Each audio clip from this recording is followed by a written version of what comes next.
금방 조실스님 법문 가운데 내가 지은 업은 내가 받는 것이지 부처님도 내 대신 업을 대신해 주실 수가 없다. 정업은 난면이다. 부처님과 같은 삼계의 대도사여 사생의 자보이신 성인 가운데 성인이시지만 당신이 지으신 업은 면하기가 어렵다. 그렇게 말씀을 하셨습니다. 부처님께서는 세 가지가 모든 것이 다 능하시지만 세 가지는 능하지 못하는 것이 있다. 첫째는 정업은 난면이다. 자기가 지어놓은 업은 설사 성불을 했다 하더라도 면하지를 못한다. 둘째는 중생계를 다하지 못한다. 이 세상에 육도 법계에 중생이 한량이 없는데 그 중생을 하나도 남김없이 다 제도할 수가 없다. 부처님의 위실력으로도 모든 중생을 남김없이 다 제도할 수는 없다. 셋째는 인연 없는 중생은 제도할 수가 없다. 위대한 법력과 도력과 덕행을 하나도 빠짐없이 원만이다 구족하셨지만 인연 없는 중생은 제도할 수가 없고 정업은 면할 수가 없고 모든 중생을 하나도 남김없이 다 제도에 마칠 수는 없다 이것입니다. 하물며 우리 중생에 있어서는 더 말할 나위가 없을 것입니다. 업이라 하는 것은 팥 심은데 팥 나고 콩 심은데 콩 나듯이 선업을 지으면 복업을 받고 복의 과를 받고 악업을 지면 고의 과보를 받게 되는 것입니다. 그렇게 해서 우리는 무량겁을 두고 윤회를 거듭해서 오늘날에 이르렀습니다. 다행히 우리는 전생에 얼마나 많은 수승한 인연을 지어서 금생에 받기 어려운 사람 몸을 받았고 만나기 어려운 불법을 만났으며 불법 가운데에도 최상승법을 만나게 되었습니다. 만나기 어려운 사람 몸을 받아서 만나기 어려운 최상승법을 만났을진대는 우리는 목숨 바쳐서 기어코 금생에 참나를 깨달라 증득하지 아니하면 아니 될 것입니다. 부처님의 법을 만났고 큰 스님을 만났다고 해서 자기가 자기 공부를 철저히 않는다면 아무 소용이 없는 것입니다. 그만한 인연을 맺어서 반드시 그 인연으로 인해서 또다시 내 생에 법을 만날 수는 있을런지 모르지만 그러한 인연을 맺은 그것만으로서 우리는 생사해탈을 할 수는 없는 것입니다.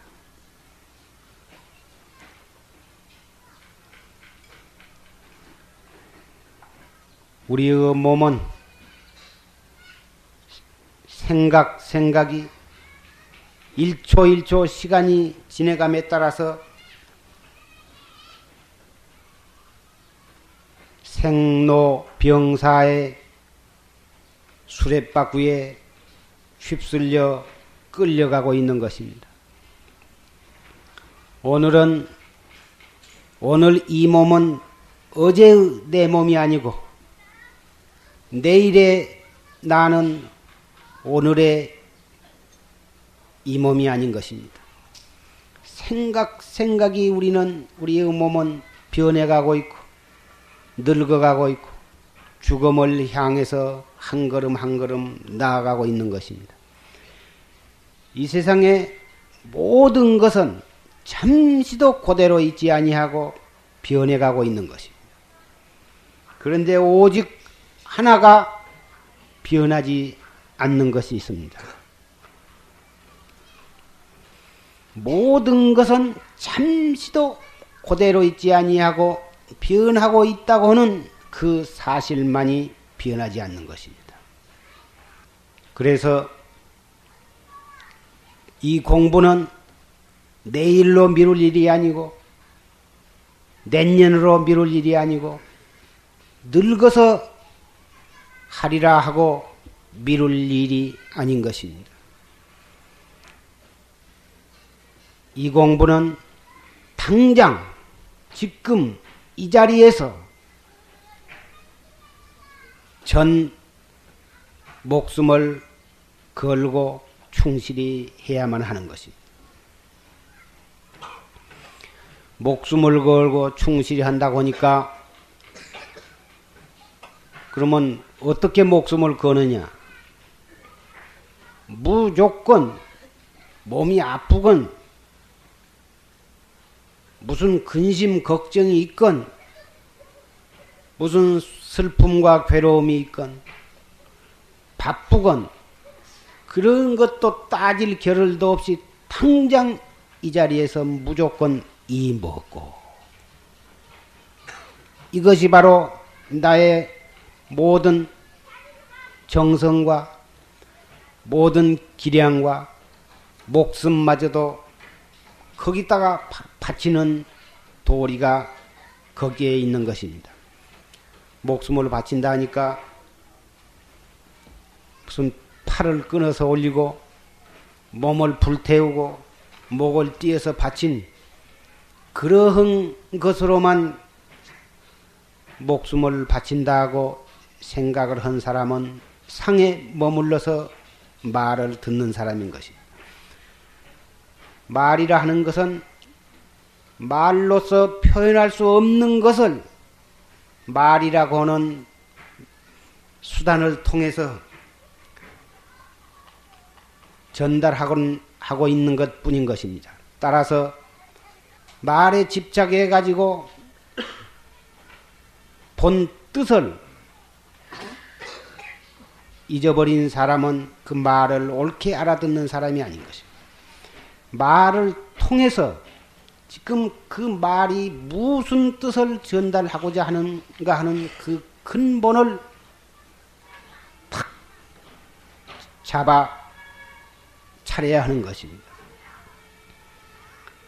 팔만대장경은 달을 가리키는 손가락이다. 그 손가락을 통해서 달을 보아야지. 하늘에 있는 달은 보지 아니하고 그 손가락에 눈을 집중을 한다고 하면 그 사람은 달을 가리키고 있는 사람의 뜻을 모르는 것입니다. 팔만대장경은 바로 그 달을 가리키는 손가락이 그 손가락을 통해서 바로 하늘에 있는 달로 우리의 눈이 가야 하는 것입니다. 경을 읽고 염불을 하고 기도를 하고 참선을 하는 것이 오직 내 마음을 깨달으라. 내 마음을 깨닫기 위한 수단에 불과하는 것입니다. 그러한 수단을 통해서 내 마음을 깨닫지 아니하고 계속 그러한 수단 방편에 얽매여 가지고 동서남북으로 부지런히 헤매고 몸부림을 치고 있는 사람, 자기 딴은 신심이 돈발해서 오대산으로, 지리산으로, 가야산으로 잠시도 집에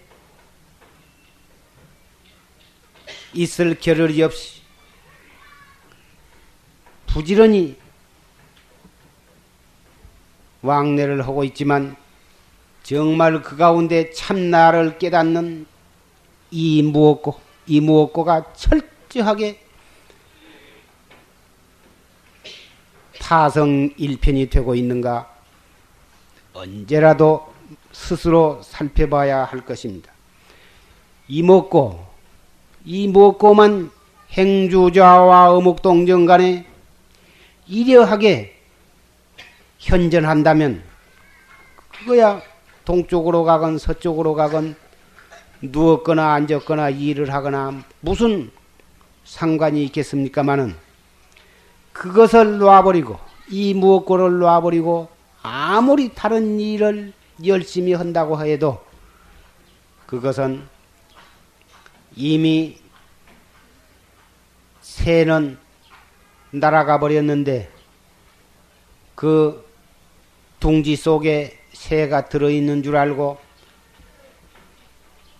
둥지를 갖다 움켜주고 있는 사람이나 마찬가지인 것입니다. 그 둥지 속에 틀림없이 새가 들었거니 하고 그 둥지를 갖다가 꽉 막고 쥐고 품고서 어렵게 산을 내려와 가지고 집으로 와서 가만히 들여다보니 속에는 새는 이미 날아가 버리고 빈 둥지만 끌어안고 있다고 하는 것과 무엇이 다르겠습니까? 참선은 바로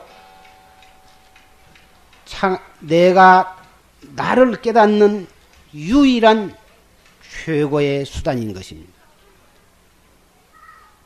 이 무엇고 하는 놈이 무엇고 지금 썽을 낼 때 이 썽 내고 있는 놈이 무엇고 처음에는 불가불 그런 식으로 한 생각을 단속해 나갈 수밖에 없지만 차츰 익숙해지면 이 몸뚱이 끌고 다니는 놈이 무엇인고 이 썩내는 놈이 무엇인고 기뻐하는 놈이 무엇인고 지금 밥 먹고 있는 놈이 무엇인고 똥 누고 있는 놈이 무엇인고 낱낱이 그럴 필요가 없습니다. 맨 처음에 덮어놓고 이목고를 하라고 하면 이목고가 무엇인가 그걸 모르니까 의심을 일으키게 하기 위해서 성이 날 때는 이 썩내는 놈이 무엇인고 이렇게 하라고 최초의 초학자를 위해서는 그렇게 일러준다마는 한 달, 두 달, 석 달 이렇게 해가다 보면 구태여 이 몸뚱이 끌고 다니는 놈이 무엇인고 썩내는 놈이 무엇인고 밥 먹는 놈이 무엇인고 이먹고 하는 놈이 무엇인고 그렇게 할 필요가 없습니다. 다 이 무엇고 이렇게만 하면 되는 것입니다. 왜 그러냐? 썩낼 때 썩내는 놈이 무엇인고 밥 먹을 때 밥 먹은 놈이 무엇인고 욕하고 욕한 놈이 무엇인고 걸어갈 때 걸어간 놈이 무엇인고 그러고 있으면 이목고가 단일하게 들어지질 아니하고 산만해지기 때문에 화두는 어쨌든지 타성일편 온갖 생각 눈으로 보고 귀로 듣고 혀로 맛보고 몸으로 느끼고 한 일체처 일체시에 여일하게 우리의 생각이 집중이 되는 것이 좋은 것입니다. 따라서 집중되게 하기 위해서 앉아서 참선을 하고 모든 일을 놓고서 선방에도 들어오고 하는데 눈으로 볼 때는 보는 놈이 무엇인고 귀로 들을 때는 듣는 놈이 무엇인고 코로 맡을 때는 맡는 놈이 무엇인고 이렇게 낱낱이 그때마다 그렇게 하고 있다가서는 오히려 산만에 빠져서 공부가 순이하게 되기가 어려운 것입니다. 그래서 무조건 이 무엇고 맨 처음에는 이 몸뚱이 끌고 다니는 놈이 무엇인고, 되게 성이 날 때는 이 썩내는 놈이 무엇인고, 이렇게도 들어가야 하는 것입니다. 그러나 나중에는 이 먹고 하는 이놈이 무엇인고, 이렇게 하다가 거기서 좀 더 들어가면 이 먹고 이 하는 놈이 무엇인고, 그런 뜻으로 이 먹고, 나중에는 거두절미하고 무조건 하고 다 못 이 먹고, 이렇게만 하면 되는 것입니다. 이 먹고 다 못 알 수 없는 의심 뿐인 것입니다. 화두의 핵심은 의심입니다. 의심, 한 생각 한 생각을 의심으로 나가다 보면 나중에는 일체처 일체시에 언제 어디서 무엇을 하고 있건 간에 오직 알 수 없는 의심뿐인 것입니다. 그래서 그것을 의단이라 그래요. 의심뭉탱이라, 의단이라 이렇게 말하는 것입니다.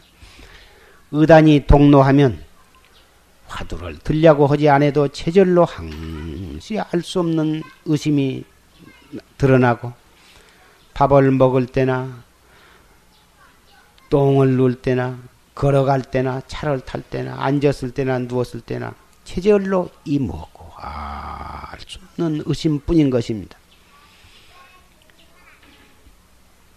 어떤 사람은 간절하게 의심을 하라고 그러니까 눈썹과 눈썹 사이 미간을 갖다가 억지로 찡그리면서 이 먹고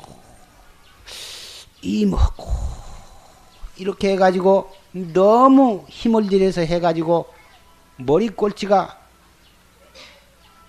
더럭더럭 아프고 상기가 올라가지고 목덜미가 뻣뻣해지고 이런 사람을 허다히 보게 됩니다. 간절이라고 하는 것은 힘을 억지로 쓰라는 것이 아닙니다. 마치 70 먹은 할머니가 사랑하는 외아들이 타관에 갔다가 온다고 한 날에 돌아오지 아니할 때, 한 달이 돼도 안 오고 두 달이 돼도 안 올 때 일부러 내 자식이 어째서 안 온고, 그런 사람은 없을 것입니다. 아들 생각을 하려고 안 해도 밥을 봐도 제절로 아들 생각, 떡을 봐도 제절로 아들 생각, 어느 청년을 봐도 아들 생각, 저 먼 산의 구름을 봐도 아들 생각, 비가 와도 아들 생각, 눈이 와고 바람이 불어도 아들 생각, 제절로 아들 생각이 일어난데, 아들 생각, 그렇게 아들 생각이 제절로 일어난다고 해서 골치가 아프고 목덜미가 뻣뻣할 까닭이 없습니다. 오직 마음속에만 아들 생각으로 가득 차서 메어질 뿐일 것입니다. 이 화두에 대한 의심도 역시 마찬가지입니다. 억지로 힘을 써가지고 이마를 찡등거리고 그렇게 하는 것이 아니라 몸은 단정하게 갖고 첫째 자세를 바르게 하고, 그 다음에 호흡을 바르게 하고, 생각은 간절하다고 하는 것은 이 무엇고, 대관절리 이놈이 무엇이냐, 이 무엇고, 이놈을 참고를 해라, 의심을 해라. 그러니까 자기가 알고 있는 모든 지식을 총동원해 가지고 이놈이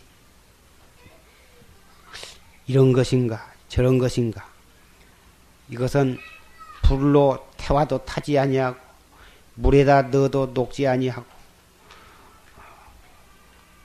용광로에 집어넣어도 녹지를 아니하, 그런 놈이 대관절 이것이 무엇이냐, 허공이냐 진여냐 성품이냐 불성이냐, 이런 식으로 해서 자기가 알고 있는 모든 지식을 동원해 가지고 이렇게 따지고 저렇게 따지고 따지는 것이 아닌 것입니다. 참선은 이론으로 따져 가지고서는 아니던 것입니다. 법회 때마다 강조해 말씀을 드린 바지만 육조 해릉 스님은 글자는 한자도 아지 못하신 무식한 도인이십니다. 그 스님은 부처님으로부터 33대 33조사이십니다. 그 스님께서 대중에게 묻기를 오유일물하니 여기에 한 물견이 있으니 상주천 하주지하고 위로는 하늘을 떠받고 아래로는 땅을 받쳐 명여일 흑사칠이라 밝기는 태양보다도 더 밝고 검기로는 오칠보다도 더 검으며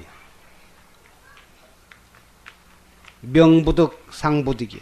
뭐라고 이름을 붙일 수도 없고 어떻게 모양을 그릴 수도 없으며 무두무며 머리도 없고 꼬리도 없으니 그런데 상제 동용 중이라 항상 동용하는 가운데 있으되 동용 중에 수부득하니 시 십마물이냐. 동용하는 가운데 거두었지 못하니 이것이 무엇이냐. 이렇게 물으셨습니다. 이런 말을 간추려서 이 몸뚱이 끌고 다니는 놈이 무엇이냐. 부모 미생전 본래 면목이 무엇이냐. 눈으로 보고 귀로 듣고 입으로 맛을 보고 몸으로 춥고 더운 것을 알고 생각으로 썽도 내고 슬퍼하고 여기 앉아서 수천리 떨어진 먼 곳 일도 눈 한 번 깜박할 사이에 왔다 갔다 하고 10년 20년 전 일도 소소영령하고 그러한 한 물견이 있는데 그놈을 찾아보면 자체가 없어. 태관절 무엇이 그렇게 조화가 무궁한 것인가? 자체가 없다고 말. 이것이 무엇이냐? 하택 신회라고 하는 제자는 그 물음에 대해서 재불지 본원이며 신회지 불성이로소이다. 모든 부처님의 근본 근원이며 신회 저의 불성입니다. 이렇게 대답했습니다. 육조 스님께서 말씀을 하시기를 내동 내가 말하기를 무명 명부득 상부득이라. 뭐라고 이름을 붙일 수도 없고 어떻게 모양을 그릴 수도 없다고 했거늘 어찌 이름을 붙이느냐. 크게 꾸지람을 하시고 네가 나중에 설사 큰 공부를 이루었다 하더라도 너는 지혜 정도밖에는 아니 되겠다. 이론으로 따지는 학자밖에는 아니 되겠다. 이렇게 점검을 하셨습니다. 화두를 공안을 타파해서 확철대오를 했다고 해서 우리 공부가 그것으로서 완전한 것이 아닌 것입니다. 깨달은 것은 마치 어린애를 낳은 거와 같은 것입니다.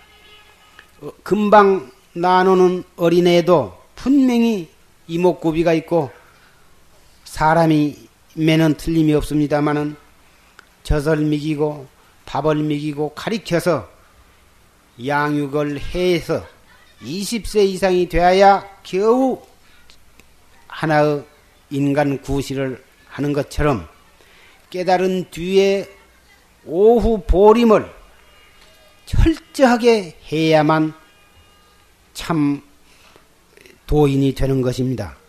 참으로 부처님과 같이 원만구족한 성현이 되는 것입니다. 그래서 어떠한 인연으로 일찍 깨달은 사람은 깨달은 뒤에 보림하는 데 많은 공력과 시간이 필요하게 되는 것이고, 깨닫기를 20년, 30년 내지 40년, 50년 만에 50년간 꾸준히 정진을 해가지고 늦게 깨달은 사람은 오후 보림도 보림하는 데에 많은 시간과 힘이 생략이 되는 것입니다.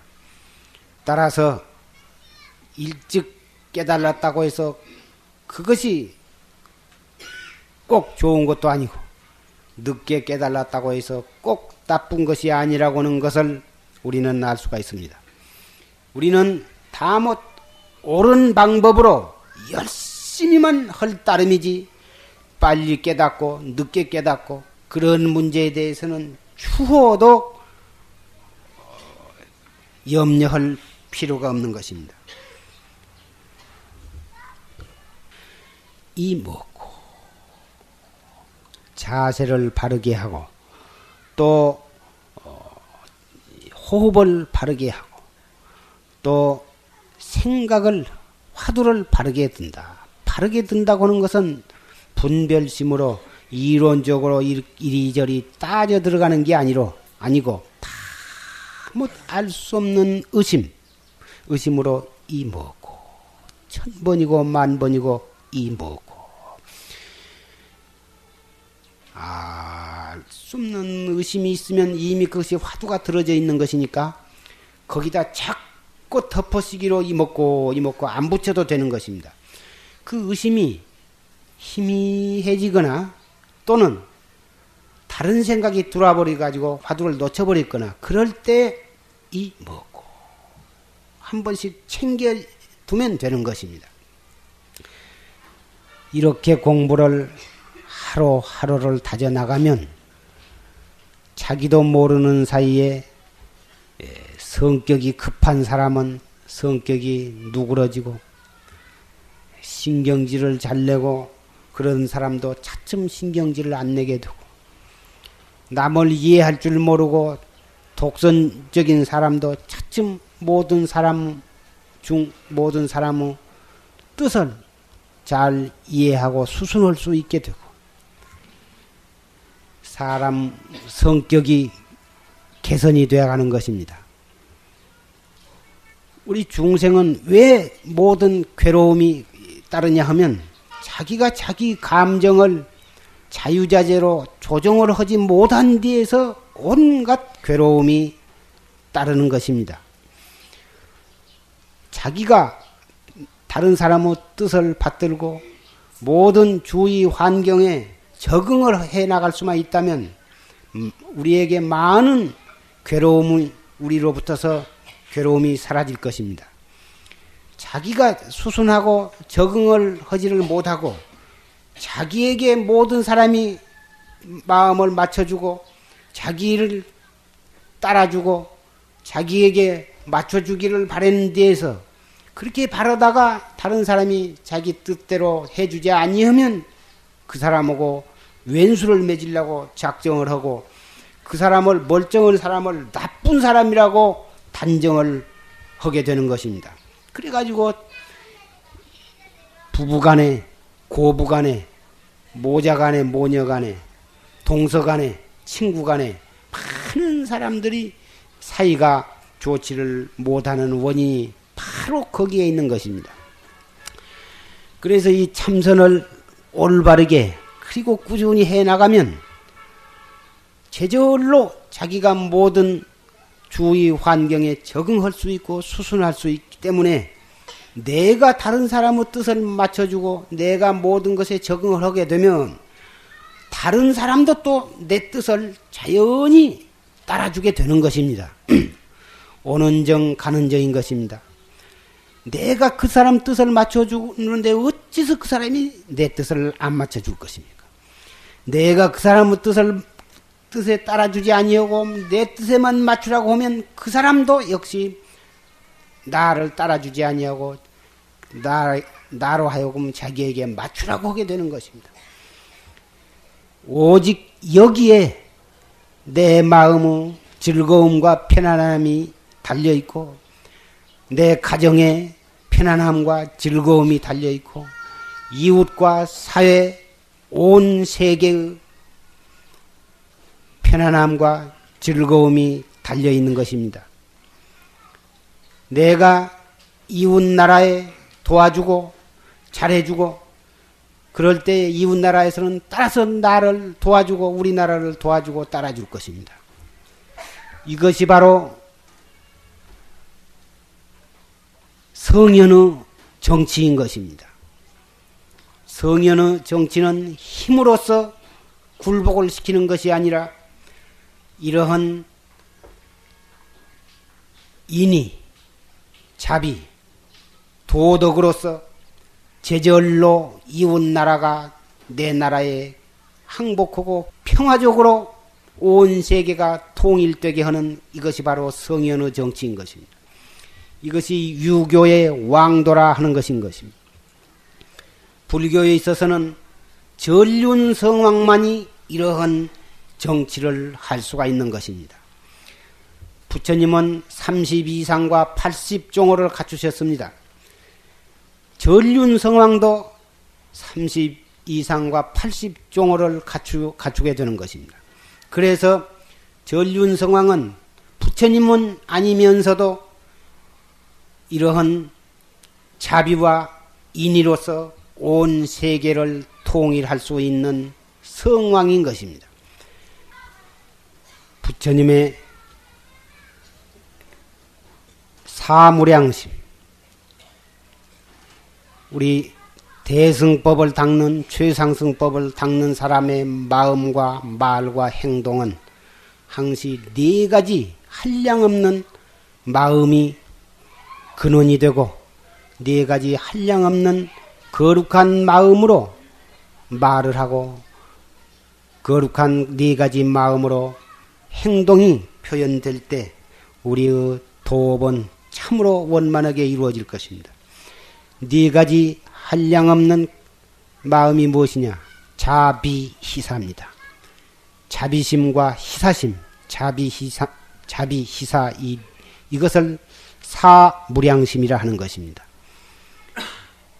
도를 닦는 것도 자비, 중생을 첫째 나를 제도하고 모든 중생을 제도하기 위해서 도를 닦는 것이고 도를 닦은 사람은 희사심, 재산이 있는 사람은 재산으로 보시를 하고 법을 아는 사람은 법을 보시를 하고 입이 있는 사람은 말로서 자비의 말로서 보시를 하고 밥이 있는 사람은 밥으로서 보시를 하고 옷이 있는 사람은 옷으로서 보시를 하고 힘이 있는 사람은 힘으로 보시를 하고 자기가 가지고 있는 물심양면 무엇으로든지 나 이외의 다른 사람을 위해서 구함이 없는 보상을 바라지 않는 마음으로 기쁜 마음으로 보시하는 것을 이것을 희사라 하는 것입니다. 무주상 보시라 하는 것입니다. 자비희사 이 사무량심으로 살아가는 사람에게는 때와 장소가 없습니다. 내 자신의 공부를 해나가는 데 있어서도 때와 장소가 없고 동서남북 주야불철 언제 어디서라도 공부를 할 수가 있듯이 사무량심으로 자비희사의 마음을 쓰는 데 있어서도 때와 장소가 없습니다. 길을 가다가 넘어진 아이를 일으켜서 닦아주고 달래주고 하는 것도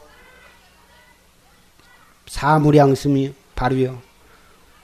오다가다 나무 신발이 비틀어진 것을 하나 잠깐 바로잡아 놓은 것도 이것도 사무량심이에요. 돈이 없어 학교를 잘 못 다닌 사람에게 등록금을 대주되 누가 대준 정도 모르게 대주는 이런 것도 사무량심의 거룩한 표현일 것입니다. 죽어가는 사람을 살려준 것만이 자비시사가 아니라 조그마한 마음씀 하나에 있어서도 충분히 사무량심을 발휘할 수가 있는 것입니다. 조그마한 일 하나 하는 것이 쌓이고 쌓여서 100가지 착한 일이 되고, 조그마한 착한 일을 할 줄 아는 사람은 때로는 죽어가는 사람도 살릴 수 있고, 큰 일도 할 수가 있는 것입니다. 우리는 작은 일이라고 해서 함부로 하고 큰 일만을 하려고 할 것이 아니라, 크고 작은 것을 가리지 아니하고 탁 치는 대로 사무량심을 발휘할 때 우리의 도업은 지체 없이 성장해 나갈 것입니다.